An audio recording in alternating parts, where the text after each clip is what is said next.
안녕하세요. 경제잡학사전 고혜림입니다. 오늘도 두 분의 아나운서와 함께 경제 이야기 나눠보도록 하겠습니다. 인사해주세요. 네, 안녕하세요. 관희영입니다. 네, 안녕하세요. 김유진입니다. 네, 반갑습니다. 오늘도 두 분과 함께 즐겁게 경제 이야기 나눠보도록 할 텐데요. 먼저 증시부터 한번 체크해보고 넘어가 보도록 하겠습니다. 오늘 국내 증시는 양대 지수 모두 마이너스로 마감을 했습니다. 장 초반에 상승 출발했었는데 오후 2시가 넘어가면서 힘이 좀 빠졌는지 오늘 파란불로 마감을 했는데요. 오늘 오전에는 한국은행의 금융통화위원회가 3년 2개월 만에 기준금리를 연 3.25%로 0.25%포인트 낮췄다고 발표가 났습니다. 아무래도 경기가 좀 침체되어 있다 보니까 경기를 부양시켜보자 이러한 의견이 반영된 것으로 보이는데요. 간밤에 미국 증시도 한번 살펴보면은요, 3대 지수는 모두 하락으로 마감을 했습니다. 이 다우지수 S&P 500 지수 최고치를 찍은 다음에 곧바로 하락으로 전환이 된 건데요. 그래도 좀 장 후반부로 가면서 이 낙폭이 조금은 줄어들면서 약보합권에서 마감을 했습니다. 또 9월에 미국 CPI가 발표가 됐는데요. 시장의 예상치를 조금 웃도는 결과가 나왔습니다. 그렇기 때문에 시장이 조금은 인플레이션이 계속되는 것이 아니냐 이런 의견도 좀 나왔었는데, 반면에 신규 실업보험 청구 건수는 작년 8월 이후죠. 거의 1년 2개월 만에 최대치를 달성한 것으로 나타났습니다. 이렇게 보면 또 시장이 좀 경기가 어렵다 이렇게 평가를 해볼 수가 있기 때문에 이 투자자들은 도대체 어떻게 시장을 바라봐야 할지 좀 갈피를 잡기가 어려웠던 어제 미국 증시였습니다. 보합권에서 머물면서 주가도 그렇게 큰 움직임이 없었던 미국 증시였는데요. 국제 유가 같은 경우에는 허리케인 밀턴의 이 미국 플로리다 상륙으로 인해서 또 중동의 지정학적 리스크와 더불어서 여러 가지 위험 요인이 있었다 이렇게 볼 수가 있겠습니다. 이 주요 기술주들도 살펴보면은요, 어제 엔비디아는 1.63% 오르면서 최고가에 거의 근접했습니다. 저도 엔비디아를 개인적으로 굉장히 이게 주의 깊게 보고 있거든요. 또 많이 소요를 좀 하고 있기도 해서요. 그래서 시총 2위 자리를 다지고 있는 모습까지 나타나고 있습니다. 이 AMD 같은 경우에는 엔비디아의 블랙웰에 대항하는 새 AI 칩을 내놨는데요. 시장의 기대와는 다르게 주가는 4%대 빠지면서 마감을 했습니다. 자, 이렇게 미국 증시 전반적으로 한번 살펴봤는데요. 국내 증시도 오늘 분위기가 그렇게 좋지는 않습니다. 이러한 상황 속에서 우리 희영 아나운서는 어떤 테마에 좀 주목을 해보셨을까요? 네, 저는 우선 질문 좀 드릴게요. 네. 두 분 아나운서분 굉장히 이미지상으로는 독서를 좀 즐겨 하실 것 같은데요. 네, 맞으실까요? 아, 맞죠. 좋아하죠. 그럼요. 최고로 소양을 쌓고 있습니다. 정말 맞나요? 네. 네, 저도 소양 좀 쌓고 싶고, 그리고 그 필요성을 굉장히 인지는 하고 있는데 사실 네. 쉽지는 않습니다. 그런데 어젯밤에 굉장히 이 기분 좋은 소식 들려오면서 다시금 독서 의지를 불태워 봤는데요. 소설가 한강이 한국 최초 또 아시아 여성 최초로 노벨 문학상을 수상하면서 한국 문화의 새 역사를 썼습니다. AP통신은요, 봉준호 감독의 영화 기생충, 그리고 넷플릭스 오징어 게임을 비롯해 BTS, 그리고 블랙핑크 등의 K-팝 그룹의 성공까지 언급을 하면서 이번 노벨 문학상 수상이 한국 문화의 글로벌 영향력이 커지고 있음을 나타낸다고도 전하기도 했습니다. 이 소식에 관련서 주문이 폭주를 했습니다. 대형 서점 사이트가 마비되기도 했는데요. 혹시 이 채식주의자라는 한강 작가의 이 소설 읽어보셨을까요? 아, 저 올해 초에 한번 읽어봤어요. 혹시 읽어보셨어요? 저는 아직은 못 읽어봤는데요. 아, 책 많이 읽으시네요. 아, 제가 사실이었네요. 아, 제가 네. 이 책을 그 아파트 커뮤니티에 도서관이 있거든요. 네. 거기 이제 비치가 돼 있는 거예요. 그래서 이거 되게 옛날에 북커상도 받았던 작가님 책 한번 읽어봐야지 하고 읽었다가 좀 신선한 충격을 받았습니다. 그래서 네. 아직은 이 심오한 세계 아직은 좀 제가 접근하기가 어렵다. 그래서 더 소양을 쌓아야겠구나 이런 생각이 좀 들었어요. 아, 되게, 맞습니다. 예술적인 그런 내용들이 많이 있다고 하더라고요. 사실 음. 일반인들이 좀 이해하기 어려울 수도 있는 심오한 내용이 담겨 있어서 또 노벨 그렇게 들으신 거죠? 그렇죠. 이진 아나운서께서는? 이제 읽어볼 예정입니다. 아, 네. 저도 들은 바로는, 네. 그리고 또 이렇게 혜림 아나운서께서 이렇게 얘기를 하니까 더 책의 내용이 궁금해지기도 하는데요. 이런 예술성 덕분에 이 한강 작가가 가진 예술성이 좀 높게 평가가 되면서 부커상 그리고 이 노벨 문학상까지 수상을 하게 된 게 아닐까 싶은데요. 방금 얘기했던 이 채식주의자가 이 베스트셀러 1위를 기록하는 등 한강 작가의 소설 불티나게 팔렸다고 합니다. 이 출판 관련해서는요, 또 창비가 수상을 기념하는 에디션을 출간하고 이 출간을 검토하고 있다고 밝히기도 했는데요. 오늘 출판 그리고 교육, 서적 관련주 강세해 보였습니다. 그리고 덩달아 좀 콜라보를 기대하는 걸까요? 웹툰, 유아 관련된 종목들까지 오르는 등 이 시장에 재밌는 테마가 연출이 됐습니다. 예스24는 상한가 기록했고요. 그리고 삼성출판사, 밀리의 서재 보면 각각 14%, 23%의 이 높은 상승률을 보였습니다. 그리고 예림당도 이 상한가 기록했는데 티웨이 홀딩스의 경영권 분쟁과도 관련이 있죠. 이틀 연달아 이 강세를 보였습니다. 그런데 이 냉정하게 보자면요. 사실 직접적으로 관련 있는 회사는 좀 찾기 힘들어 보이기도 해서 이런 테마성 장세에는 그동안 갖고 계셨던 종목이 있다면 오늘 차익 실현을 했어야 하는 건지 좀 싶기도 한데요. 단기적인 투자 전략 잘 짜보셔야겠습니다. 네, 오랜만에 이 출판 서적 이쪽은 좀 시장의 주목을 받지 못했잖아요. 네, 아무래도 책과 관련해서는 호재가 나오기가 쉽지가 않고 좀 사양 산업이기 때문에 주목하는 분들이 많지는 않았었는데 정말 오랜만에 좋은 소식 들려오면서 관련주들 일제히 상한가 가는 모습까지 나타났습니다. 심지어 이 한강 작가의 책은요, 지금 매진이라고 해요. 그래서 사전 예약까지 하고 있다고 하니까요. 여러분들 책도 많이 읽으시면서 가을 보내시면 좋을 것 같습니다. 자, 그러면 지금 서적, 출판 관련한 이야기 해주셨는데 유진 아나운서는 또 어떤 곳에다가 좀 집중을 해보셨을까요? 네, 제가 아까 말씀해주신 예림당 얘기를 할까 싶다가요. 아무래도 이제 채식주의자 책이 나온 곳이 어딘지 혹시 아시나요? 출판사가? 아, 출판사요? 네. 어디죠? 이응 지으신데 한번 제 이름 초성이랑도 똑같죠? 맞춰보실까요? 아, 유진인가요? 유진 출판사요? 유진 출판사 제가 만들어야겠네요. 비슷합니다. 그렇게 쉽게 내진 않으셨을 것 같아서 이응 지읒의 서적 관련이라고 하셨죠. 맞아요. 혹시 웅진? 맞습니다. 네. 너무 잘 맞추는데요? 네. 저희 짠 거 아니고요. 진짜 맞추신 거예요. 네, 웅진 출판사입니다. 웅진 출판사가요. 지금 채식주의자를 발간하고 있는 저희 웅진 북센이 자회사입니다. 그래서 노벨 문학상 수상자인 한강의 장편 소설을 발간을 하고 있고요. 책을요. 국내 도서 물류 분야에서 1위라고 하는데요. 이제 외국인들이요. 한강 하면은 우리 더한 리버리 아니라요. 도서관에 있는 이제 한강을 알 것 같습니다. 예스24 보면요. 베스트셀러 1위부터 10위까지가요. 모두 한강책이라고 해요. 너무 놀랍죠? 이제 우리가 아는 한강이 다른 이제 단어가 될 것 같은데요. 그만큼 되게 우리나라의 위상을 더 드높여준 그런 결과가 아닌가 싶습니다. 그래서요. 웅진 싱크빅 지금 17.85% 상승한 2,040원의 거래가 되었습니다. 전일 대비 거래량이요. 무려 884배고요. 지금 웅진 싱크빅은요, 재무 안전성도 되게 좋은 평가를 받고 있다고 하니까요. 주목해 보시면 너무 좋을 것 같습니다. 네. 네, 관련해서 이 출판사 웅진까지 짚어주셨는데요. 웅진 같은 경우에는 오늘 장 개장 직후에 VI가 발동되기도 했었거든요. 지금 뭐 관련된 서적, 관련된 출판사 이런 종목들이 일찍 움직이고 있으니까요. 앞으로의 추이도 한번 지켜보시면 좋을 것 같다 이렇게 볼 수가 있겠습니다.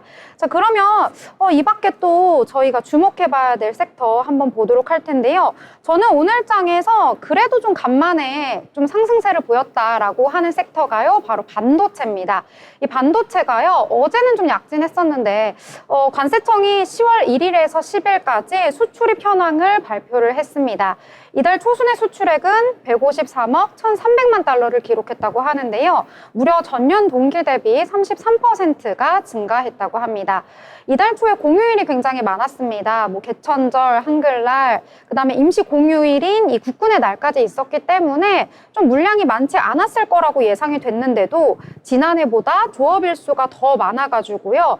수출은 45%대 상승했다. 이러한 결과가 나왔습니다. 또 월간으로 봤을 때도요. 반도체 수출액은 작년 11월부터 두 자릿수를 기록하고 있다. 이러한 결과가 나왔는데요. 또 추가로 오늘 AMD가 엔비디아의 GPU를 겨냥한 새로운 AI 칩을 출시를 했다. 이러한 발표가 나왔습니다. 이와 더불어서 관련주들 오늘 상승하는 흐름을 보여줬는데요. 삼성전자 같은 경우에는 어제는 조금 힘을 못 쓰는 모습을 보여줬는데 오늘 같은 경우에는 삼성전자 장 후반에 조금 힘이 빠지긴 했는데요. 0.68% 상승하면서 마감을 해주는 모습까지 나타났습니다. 이 밖에도 외국인의 매수세가 계속해서 들어오면서요. 하나 마이크론 역시도 오늘 상승하면서 거래를 마친 모습이었습니다. 자, 또 다른 섹터 저희가 한번 찾아보면 좋을 것 같은데요. 어떤 테마에 좀 주목을 하셨을까요? 네, 혜림 아나운서 아까 엔비디아를 가지고 있다고 잠깐 말씀하셨던 것 맞습니다. 같아요. 그러면 오늘 좀 통장 잔고가 기대해 볼 만했을 것도 같은데요. 저도 들어갔었어야 이 됐는데. 관련한 이야기를 하자면 방송이 끝날 때까지도 시간이 모자른데요. 제가 그저께 전량 매도를 했습니다. 그저께 전량 매도를 했는데 그래도 엔비디아가 제 기억에 한 지난달까지 계속 맞습니다. 하락세였다가 다시 좀 반등하고 있었거든요. 그래서 이때 팔자. 원래 네. 머리 끝까지는 못 가고 어깨에서 팔아야 어깨에서 되니까. 그래도 재미 볼 만큼은 봤다. 그죠. 네. 라고 할 수 있을까요? 네, 제가 정확한 액수는 말씀드리기 좀 그렇지만 이제 비과세가 아니라 좀 세금을 줄일 수 있는 ISA 계좌를 만들 정도가 되었다. 어렵네요. 축하드립니다. 궁금하신 분들은 이제 ISA 계좌. 네, 찾아보시면 네. 파악할 수 있을 것 같네요. 그러면 저도 이 혜림 아나운서의 뒤를 밟고 싶어서 저는 테슬라 가지고 있는데요. 제가 가지고 있는 이 관련주의 애정을 담아서 오늘 한번 로보택시 관련 내용으로 자율주행 이야기 좀 해보려고 하는데요.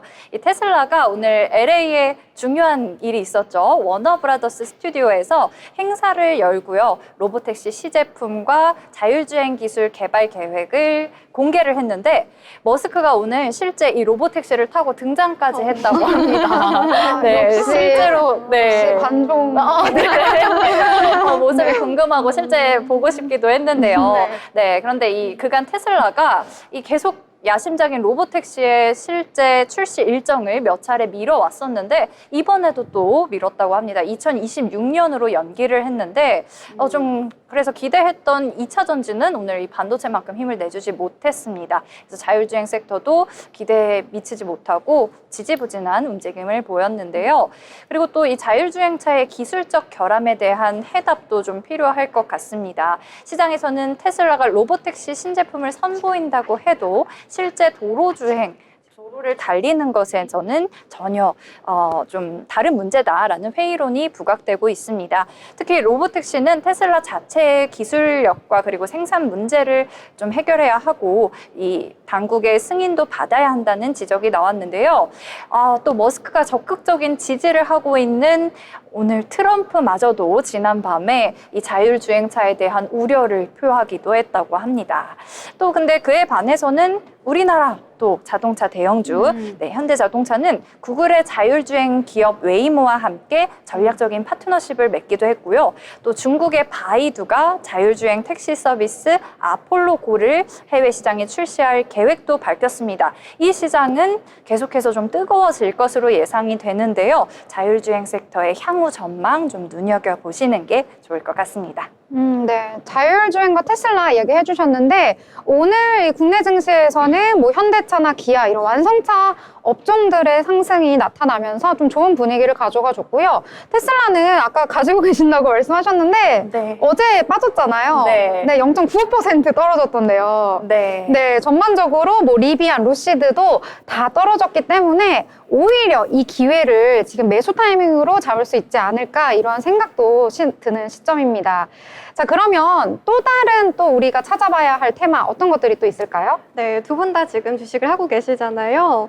지금 해외 주식 하고 계신 네. 아, 것도 둘다 있고요. 하고 있어요. 네, 두 개 다 하고 네. 계시고요. 저는 해외만 합니다. 해외만 하고 계신가요?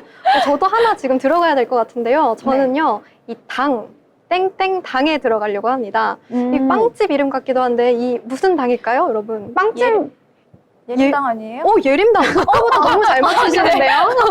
예림당이 맞나요? 맞습니다. 채식주의자랑 또 미리 얘기한 거 아니에요? 발견이 돼 있는. 제가 아무래도 네. 주식 공부 열심히 하다 보니까 네. 오늘 장의 핫 이슈는 다 좀 다 알고 계시는 알고 거죠? 있는 것 같습니다. 그래서 여러분들 지금 예림당 얘기하는데, 다 궁금해하실 것 같아요.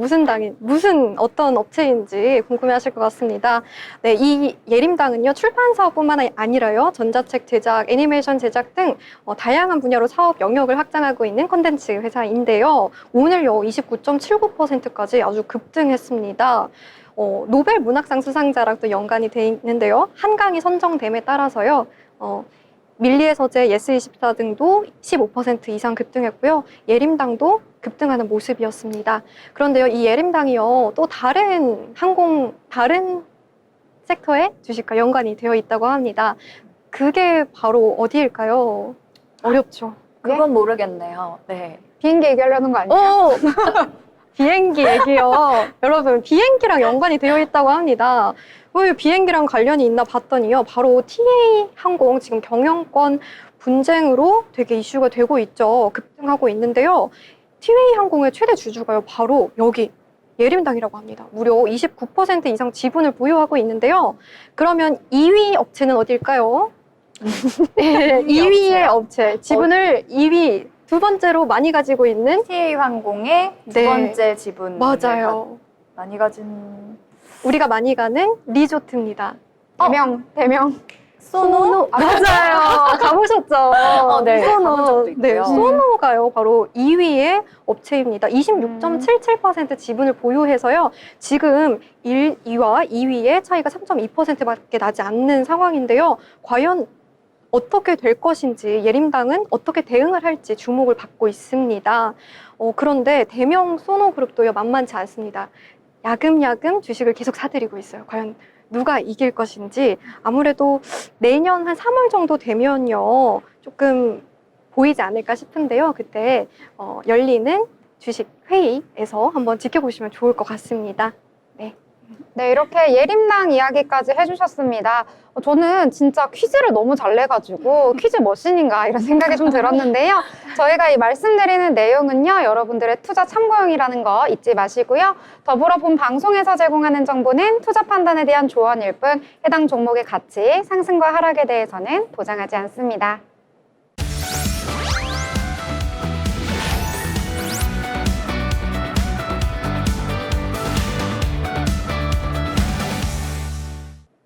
네, 이번 시간은 편재 기자와 함께 다양한 이슈를 짚어보는 시간입니다.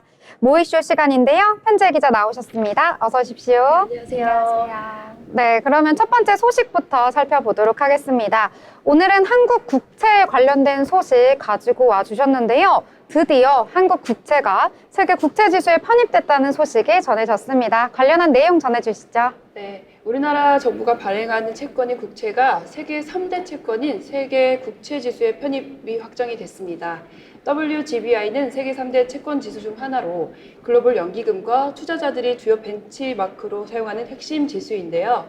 우리 국채가 세계 선진국 국채 클럽에 편입됨에 따라 최대 75조 원 규모의 해외 자금이 한국 채권 시장에 유입될 것으로 기대가 되고 있습니다. 네. 이 지수에 편입이 된다는 소식이 전해졌는데요. 편입이 되게 된다면 경제적으로도 좀 효과가 있지 않을까 이렇게 기대를 해볼 수가 있는데요. 만약에 이 지수에 편입이 되게 된다면 어떤 경제적 효과가 있을지 이 부분도 함께 설명해 주세요. 네, 국채는 우리나라 정부가 자금 확보를 위해 발행하는 채권을 말하는데요. 이 국채는 국내뿐만 아니라 외국인이 투자자들을 대상으로 발행이 되는데 우리 국채의 세계 국채 지수의 편입은 금융시장의 정책과 제도가 선진적이고 신뢰성이 있음을 금융시장이 공인한 것입니다. 특히 국제금융시장 거래는 국채 중심이어서 이번 편입은 모든 국제금융 거래에 있어 획기적인 소식이라고 말할 수 있습니다. 이렇게 한국이 4번째 도전 끝에 세계 국채 지수 WGBI 편입에 성공한 것인데요. 이를 추종하는 자금만 약 2조 5천억 달러에 달하는데 한국 편입 비중이 2.22%로 결정이 되었기 때문에 약 최대 75조 원의 해외 자금이 국내 채권 시장으로 유입될 수 있을 것으로 보입니다. 이렇게 들어오는 자금은 정부와 기업의 자금 조달 비용을 줄이고 외환 시장 유동성도 증가시킬 수 있는 중요한 계기가 될 것으로 전문가들은 해석하고 있습니다. 또한 지금까지 한국 국채가 상대적으로 저평가됐던 이른바 원화채 그리고 디스카운트 현상이 있었는데 이것도 해소될 것으로 내다보고 있습니다. 네. 정말 어려운 내용이 채권과 관련된 내용인데 너무 편지혜 기자가 이해하기 쉽게 설명을 해주셨습니다. 이번에 이 편입이 되기 위해서 무려 4번이나 시도를 했다고 하는데요. 그렇기 때문에 지금 편입을 성공시키기 위해서 이 과정도 좀 쉽지 않았을 거라는 생각이 드는데요. 어떤 과정을 거쳤을까요? 네, 한국 정부는 WGBI 편입을 위해 다양한 제도 개선을 추진해 왔습니다. 외환 거래 시간을 연장하고 그리고 3자 외환 거래를 허용하는 등 외환 시장 접근성을 강화했고요. 지난 6월에는 국제 예탁 결제 기구의 국채 통합 계좌도 개통하기도 했습니다. 이러한 노력이 평가받아서 이번에 4번째 도전 만에 그 WGBI 편입이 확정된 것입니다. 실제 지수 반영은 내년 11월부터 시작된다고 합니다. 네. 지금 이렇게 편입이 되고 나서 아무래도 외국인들의 자금이 계속 유입될 것으로 예상되고 있습니다. 이 해외 자금이 본격적으로 들어오게 된다면 국내 증시 또 이 한국 경제 전반적으로 좀 살아날 수 있지 않을까 이런 기대를 해보게 되는 소식이었습니다. 자, 그러면 다음 소식으로 넘어가 보도록 하죠. 네, 다음 소식은 편지혜 기자님이 정말 뜨거운 감자, 핫 이슈를 가져오셨어요. 또 질문 하나 드리려고 하는데 혹시 두 분 흑백 요리사 보셨을까요? 안 봤어요. 네, 전 즐겨보고 있습니다. 그래서 네. 가져오셨군요. 네, 그렇습니다. 넷플릭스 요리 서바이벌 프로그램인 흑백 요리사는요, 요즘에 선풍적인 인기를 끌면서 주방 인테리어나 가전제품까지 인기를 끌고 있습니다. 또 뿐만 아니라 유통업계에서도 이 프로그램과 관련된 마케팅이 활발하게 진행되고 있는데요. 이 프로그램은 맛에 있어 최고의 실력을 갖춘 흑수저 셰프들이 그 유명한 백수저 셰프들과 맞붙는 대결 형식입니다. 그리고 또 3주 연속으로 넷플릭스 비영어권 TV 부문에서 1위를 기록하면서 전 세계적으로 돌풍을 일으키고 있다고 합니다. 네, 이번 주에 종영을 한 것으로 알고 있는데 종영을 했지만 그 후풍이라고 할까요? 영향력이 엄청난 것 같습니다. 넷플릭스로 다시 보기가 또 계속 가능하잖아요. 그래서 2030 이 젊은 세대들에게 새로운 경제 트렌드로 좀 떠오르고 있는 것 같고요. 또 우리나라 젊은 세대뿐만 아니라 해외 그렇죠? 글로벌적인 영향력을 끼치고 있는 것 같은데 이 거대한 인기를 유통업계에서는 좀 발빠르게 대응해야 하는 유통업계에서는 어떻게 활용하고 있을까요? 네, 이 프로그램의 열풍이 외식업계뿐만 아니라 유통업계까지 불고 있습니다. 우선 편의점업계가 가장 빠르게 움직이고 있는데요. GS25는 흑백요리사 출연 셰프들과 협업한 간편식 시리즈를 내놓고 있습니다. 예를 들어서 김미령 셰프의 보쌈 수육과 그리고 장호준 셰프의 오뎅탕 같은 메뉴가 포함되어 있는데요. CEO도 권성준 셰프의 밤 티라미수 컵을 곧 선보인다고 합니다. 세븐일레븐 역시 관련 상품을 출시 검토 중에 있습니다. 이뿐만 아니라 신선식품 전문 이커머스 컬리도 출연 셰프들의 레시피를 활용한 간편식을 판매 중인데요. 일부 메뉴는 벌써 품절이 됐다고 합니다.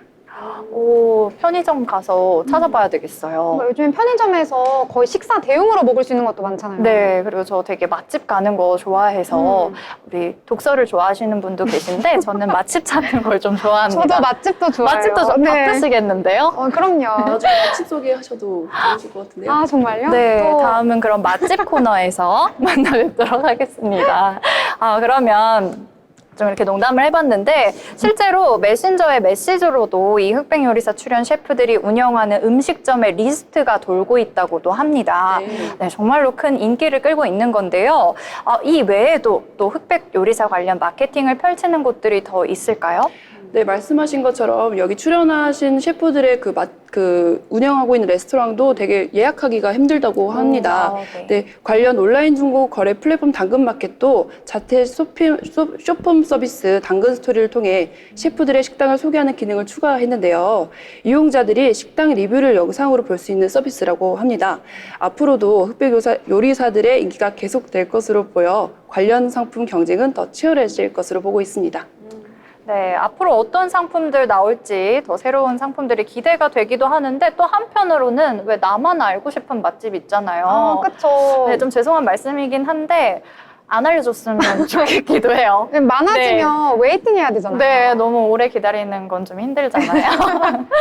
네, 두 번째 소식 재밌게 잘 들었고요. 세 번째 소식도 좀 재밌게 얘기해 볼 수 있을 것 같아요. 혹시 오. 축의금 내실 때 어떻게 내세요? 친한 친구다. 얼마 정도? 기준이 내실까요? 요즘에는 좀 높아져서 친한 그쵸. 친구는 뭐 그러니까 식대 때문에 네. 요즘에는 조금 내면 가서 밥 먹으면 안 된다고 하더라고요. 왜냐면 네. 식대는 맞아요. 넘겨야지 네. 이 수지타산이 맞기 때문에 그래서 네 일단 기본적으로 요즘에는 5만 원 내면 밥 맞아요. 먹으러 가면 안 된다 네. 하더라고요. 호텔 결혼식이냐, 뭐 그거에 그냥 따라서 웨딩홀이냐에 달라져요. 따라서 맞아. 달라지는 것 같아요. 역시 저만의 고민이 아니네요. 그래서 이 세 번째 이슈 가져오신 건 이 하객들 사이에서 축의금에 대한 고민이 많다고 하는데요. 지금 살짝 말씀을 해주신 것 같아요. 좀 더 자세한 이유 들어보고 싶습니다. 네, 맞습니다. 요즘 결혼하기 너무 좋은 계절이라 결혼 소식들이 참 많이 들려오는데요. 코로나19 팬데믹 이후 결혼식 비용이 크게 오르는 이른바 웨딩플레이션 현상이 나타나고 있습니다. 결혼식을 준비하는 예비부부들의 예비부부와 결혼식을 참석하는 하객들도 부담감을 느끼고 있다고 합니다. 특히 결혼식 식대가 급격히 상승하면서 하객들이 내야 할 축의금에 대한 고민이 커졌습니다. 웨딩업계에 따르면 서울 지역 결혼식장의 식대는 평균 7만 원에서 8만 원 선인데요. 강남 지역은 9만 원까지 올랐다고 합니다. 코로나19가 지나면서 수요가 올라감에 따라 웨딩 관련 비용이 급격하게 오르기 시작한 겁니다. 그러면서 결혼식에 참석하는 하객들은 5만 원만 내고 결혼식에 참석하는 게 괜찮을까?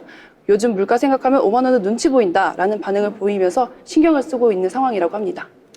네, 정말 오늘 결혼하는 게 가장 저렴하다라는 말이 나올 정도로 어디서 결혼을 하느냐, 그리고 또 어떤 또 음식을 준비하느냐, 어떤 요일에, 어떤 날짜에 맞춰서 하느냐, 정말 다 다양하게 가격이 좀 돈이 들 것 같아요, 결혼식을 할 때. 그래서 저는 결혼을 못하고 있는 것 같기도 한데요. 그것 때문인가요? 비밀입니다. 그런데 이렇게 천차만별인 가격에 7만 원, 8만 원 이런 축의금은 또 애매하잖아요. 그래서 어떻게 돈을 내야 할지, 어떤 또 조건들에 따라서 이렇게 가격이 좀 매겨지는지도 기사님께 여쭤보고 싶습니다. 네, 그렇습니다. 이른바 깜깜이 풍토로 불려오던 웨딩 시장은 그동안 사실상 부르는 게 값이라 결혼을 앞둔 청년들에게 부담이 좀 됐었습니다. 그래서 공정위가 내년 상반기부터는 결혼 준비 대행업체의 가격을 공개할 계획을 밝힌 상황에서 예비 부부들의 합리적인 선택에 얼마나 도움이 될지 기대가 되고 있는 상황입니다. 네, 오늘은 정말 많은 분들이 공감할 것 같은 이 결혼식 축의금 비용 부담에 대해서 얘기 나눠봤습니다. 오늘 소식 잘 들었습니다. 네, 감사합니다. 네, 저희는 이렇게 세 가지 이슈와 함께 해봤습니다. 더불어 본 방송에서 제공하는 정보는 투자 판단에 대한 조언일 뿐 해당 종목의 가치, 상승 혹은 하락에 대해서 보장하지 않습니다.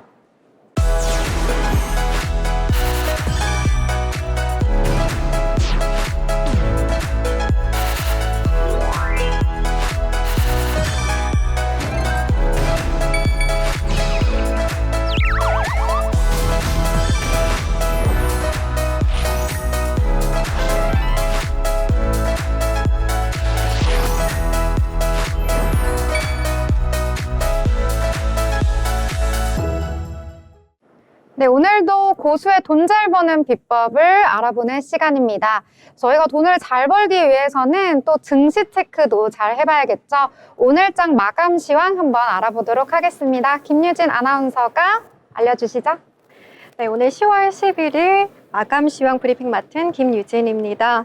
네, 오늘 지금요, 우리 시장 살펴보시면요, 뚜렷한 방향성이 없었다고 볼 수가 있겠는데요. 순매수 주체가 조금 부재했고요. 삼성전자는 저가 매수세가 유입이 되면서요, 지금 전반적으로 코스피 시장, 코스닥 시장 모두 하락 마감하는 모습을 보실 수가 있었습니다. 오늘 이슈가 되는 지수 발표, 오늘은 기준금리가 발표되는 날이었죠. 10시에 오늘 금융통화위원회가요, 기준금리를 3.5%에서 3.25%로 굉장히 오랜만에 내렸습니다. 그럼에도 불구하고 시장의 변동성을 불어넣지는 못했습니다. 많은 부분 예상을 했기 때문인데요. 그 외에도 테슬라의 로보택시가 공개되었지만 2차 전지주 크게 오르지 못했고요. 삼성전자는 3일 만에 조금은 오르는 모습을 보실 수 있었습니다. 네, 이번에 코스피 지수 한번 같이 살펴보도록 할게요. 코스피 지수는요, 0.09% 내린 2596.91에 마감을 했는데요. 오늘도 2560선을요, 깨지 못했습니다. 네, 보시면요, 시작은 좋았습니다. 그런데요, 전강 후 약이었다고 보시면 됩니다. 특히 2시 37분이죠. 이때 최저점 2594원을 기록하면서요, 조금씩 올랐지만요, 마감은 2596으로 2560선을 깨지 못했습니다. 이번에는 코스닥을 보도록 할게요. 네, 코스닥도 지금 0.5% 하락한 770.89에 하락 마감했는데요. 시작점은 좋았고요. 또 오후 중에 1시 36분에요. 776점까지 올랐었습니다. 6원까지 올랐었는데요. 최저점 2시 반 들어서는요. 769.68을 기록하면서요. 그 이후에도 조금씩 올랐지만 거의 오르지 못하는 모습이었다고 보시면 됩니다. 네, 그러면은 수급 상황도 한번 살펴보도록 할게요. 네. 지금 개인이 코스피에서는 2,889억 원 사들였고요. 기관도 2,725억 원을 사들였습니다. 외국인 많이 팔았습니다. 6,036억 원을 덜어내는 모습이었고요. 한번 차트로 보시면요. 개인이 이틀 만에 팔자세, 그리고 외국인은요, 이틀 만에 사자세, 기관도 이틀 만에 사자세로, 죄송합니다. 개인이 3일 유지하면서 사자세 보이고 있고요. 외국인은 하루 만에 팔자세, 기관도 이틀 만에 사자세로 바꾸는 모습이었습니다. 당일 추이를 코스피 보시면요. 지금 금융투자 주체, 그리고 기관이죠. 기관이 조금 사들이는 모습, 점차적으로 오르는 모습 볼 수 있고요. 개인이 점점 시간이 상승함에 따라서 많이 사들이고 있죠. 반면 외국인은요, 정말 절벽입니다. 계속 팔아내고 있는 모습을 보실 수가 있습니다. 그러면은 코스닥도 궁금하실 텐데요. 코스닥은요, 개인이 474억 원 덜어내고 있고요. 외국인이 515억 원 샀고요. 기관이 92억 원 사들이면서 마감을 했습니다. 코스닥도 한번 보시겠습니다. 코스닥 보시면요. 개인은 이틀 만에 팔자세로 전환했고요. 외국인 이틀 만에 사자세, 기관도 이틀 만에 사자세로 전환하는 모습 보실 수가 있고요. 지금 코스닥도 추이를 보시면은 개인이 점차적으로 오늘 오후에 가까워지면서 많이 덜어냈죠. 한 12시부터 1시 반까지 굉장히 많이 덜어냈습니다. 반면 외국인은 사들였는데요. 11시 이후부터 2시 반까지 계속 사들였고요. 보시는 것처럼 금융투자 주체는요, 특히 3시 반 이후에 많이 파는 모습을 보실 수가 있었습니다. 네, 이번에 시총 상위 종목도 한번 보실 텐데요. 시총 상위 종목 제가 아까 마감 전에 한번 설명드렸던 부분이 있기 때문에 간략하게만 한번 짚어보면요. 삼성전자 우선 3일 만에 올랐죠. 그래도 6만 원 선을 깨지는 못했고요. SK하이닉스, LG에너지솔루션 오늘 왜 이럴까요? 네, 조금 하락하는 모습 보실 수가 있었고요. 삼성바이오로직스는 상승했고요. 2.91% 상승하면서 황제주 등극했습니다. 102만 4천 원에 종가 마감했고요. 오늘 완성차 현대차랑 기아차도 조금 흐름이 좋았는데요. 기아차, 현대차 3분기 영업이익이 시장 기대치 웃돌 것으로 전망되면서 소폭 상승하는 모습 보실 수가 있고요. 셀트리온도 1.54% 상승한 19만 7,300원에 마감했고요. 그 외에 KB금융 1.56% 상승한 9만 1,300원, 포스코홀딩스는 1.21% 빠진 36만 7,000원에 마감을 했습니다. 그 중에서도 저는 삼성바이오로직스가 굉장히 궁금해지는데요. 삼성바이오로직스 주식 우리가 지금 볼 시간이 될까요? 한번 볼 수 있으면 좋을 것 같아서요. 한번 1700 삼성바이오로직스를 제가 보도록 하겠습니다. 오늘 황제주에 등극했는데요.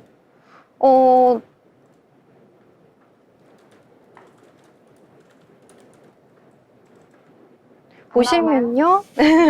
나옵니다. 시간이 되면 제가 빨리 짚어볼게요. 외국인이요. 되게 많이 샀습니다. 그리고 개인이 조금 덜어냈고 기관도 많이 사들이면서요. 외국인과 기관이 매수 주체네요. 많이 사들였다 이렇게 보면 될 것 같습니다. 이번에 코스닥도 넘어가겠습니다.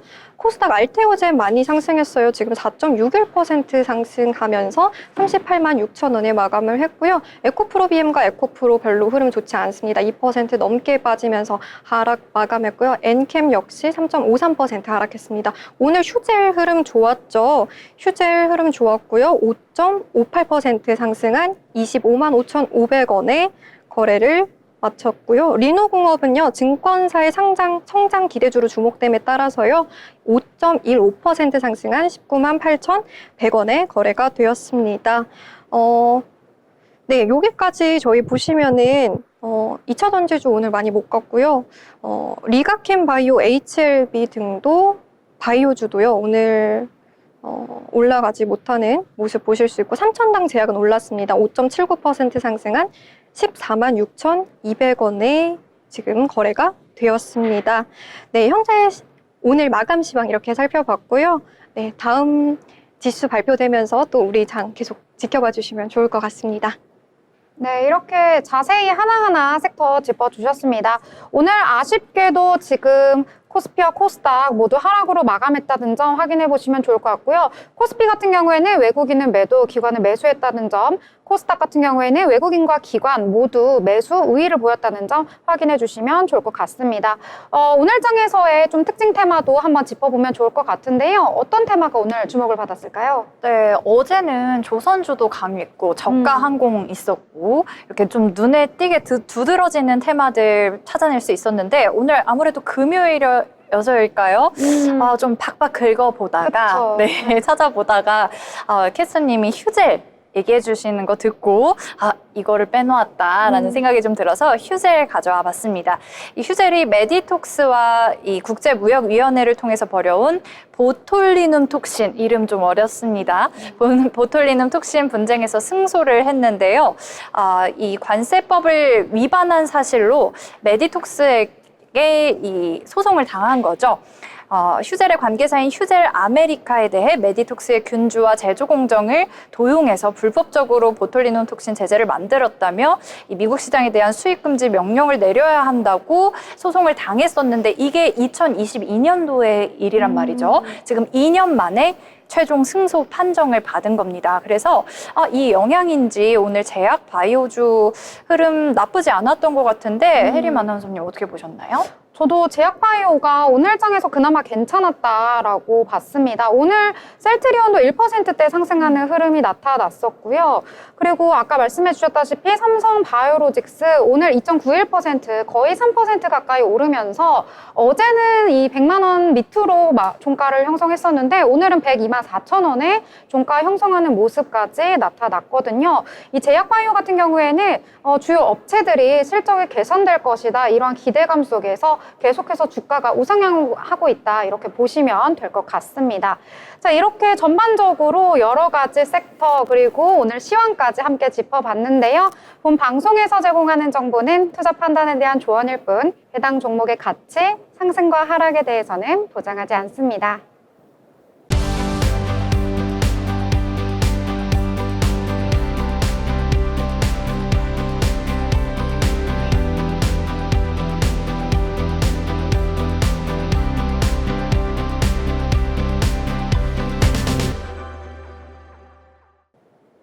네, 이렇게 저희는 2부 국내 증시부터 여러 가지 이슈 소식까지 함께 해봤는데요. 저희는 다음 이 시간에 다시 찾아뵙도록 하겠습니다. 시청해주신 여러분 고맙습니다.